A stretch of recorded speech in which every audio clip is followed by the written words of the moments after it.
Well, here we have problematic cartoons. Well, for the longest, for a long time, the last decade or so, cartoons are always problematic. Like, cartoons are offending people all the time. There's always a stink about cartoons. Why cartoons? Why are cartoons like so offensive to certain people? I don't know. It's just a cartoon, mate. Calm yourself down. What's people beef with cartoons all the time?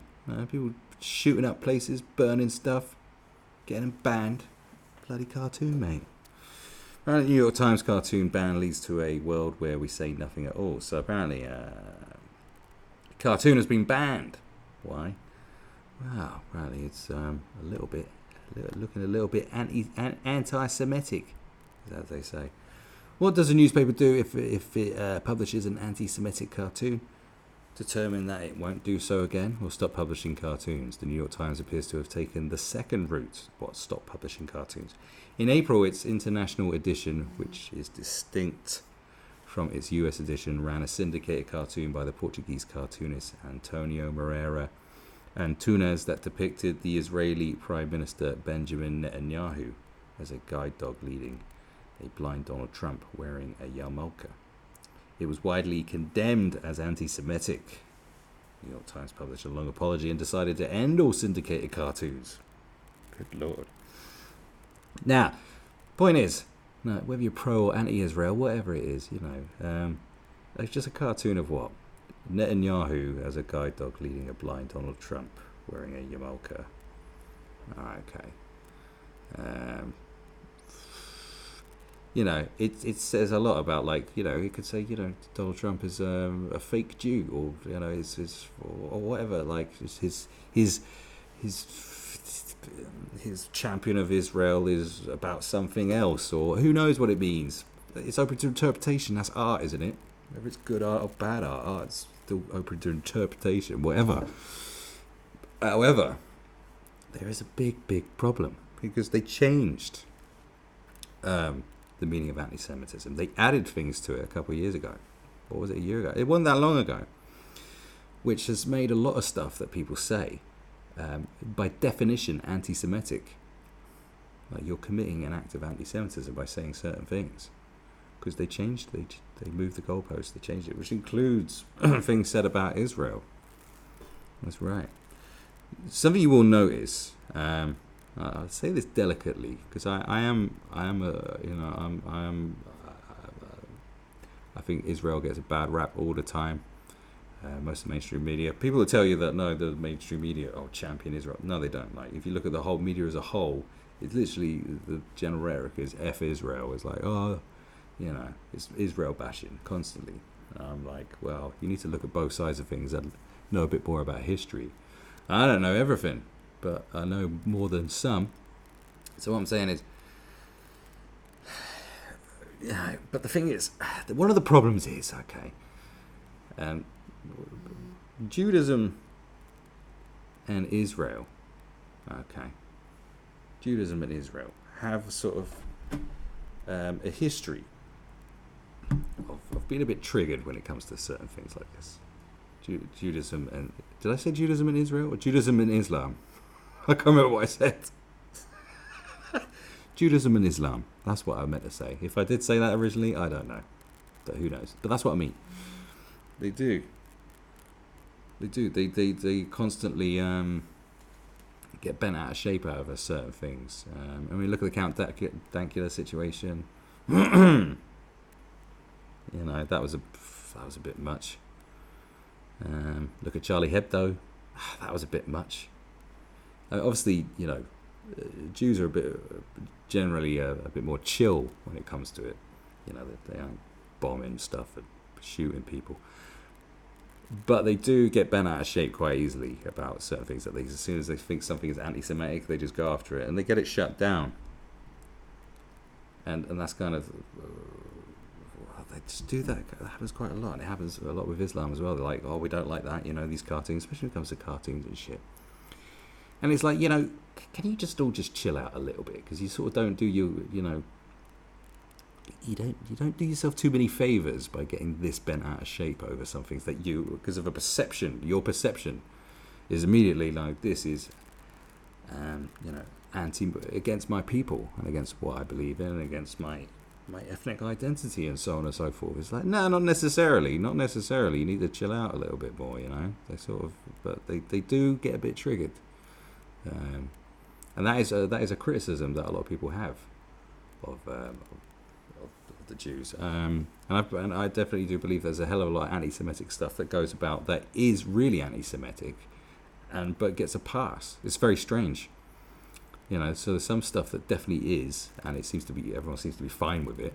And then there's stuff that it's like, it's open to interpretation, but they go hard on it. They just go hard on all of it. They're like, well, do you know what happened to us, motherfuckers? Right, well, yeah. Well, you won't be printing that, will you? It's kind of like that kind of thing. It's just, you just need to chill, okay? So I'm just sending a text message.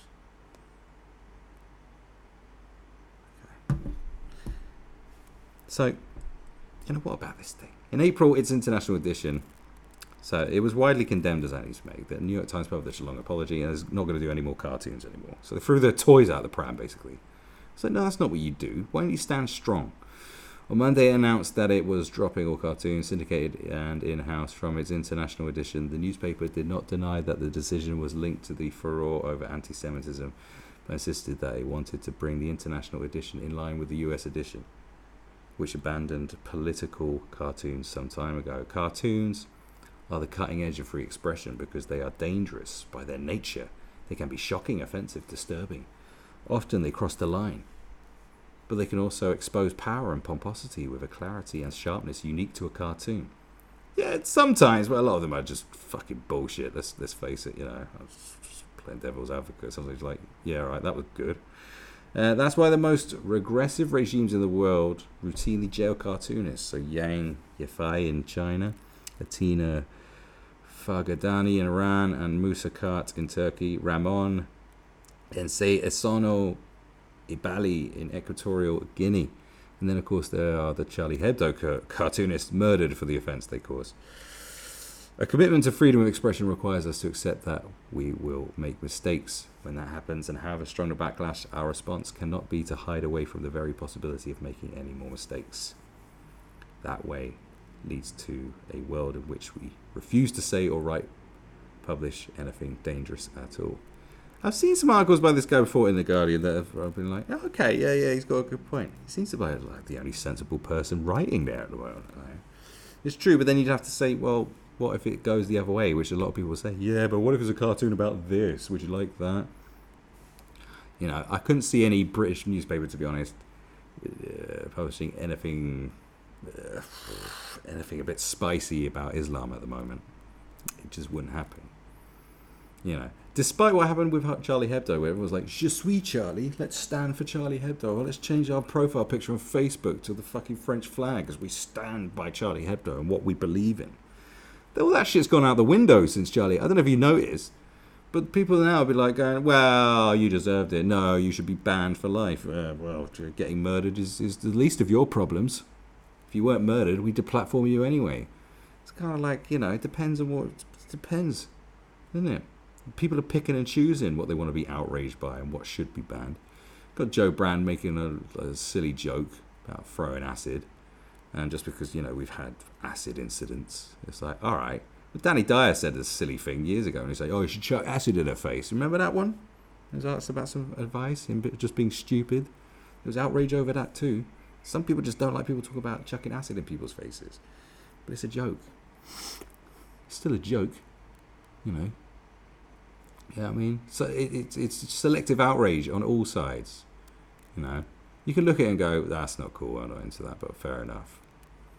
Because I don't know that this guy and The Guardian themselves would call for the banning of something.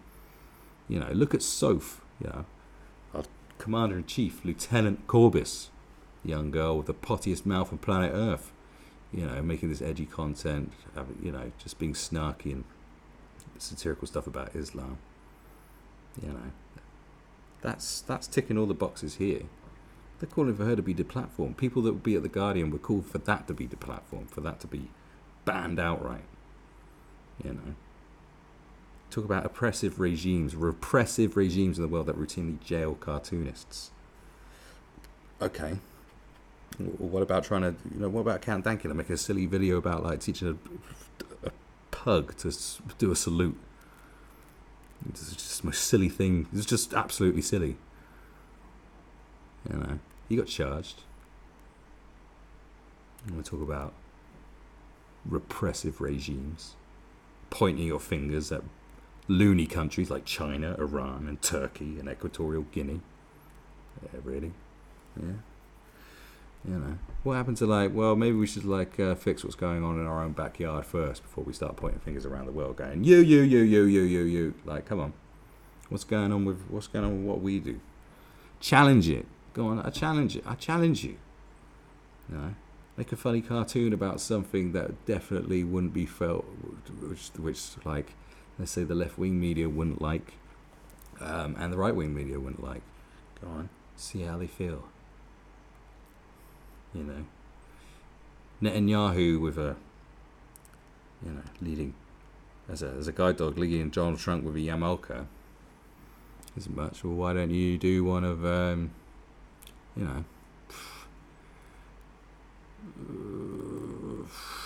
Can you think of something? I don't know. If you did one of Sadiq Khan, I don't know. Think of ways you could do that. Or Jeremy Corbyn getting bummed up the arse by Hamas. You know, terrorist sympathizer. Think about it.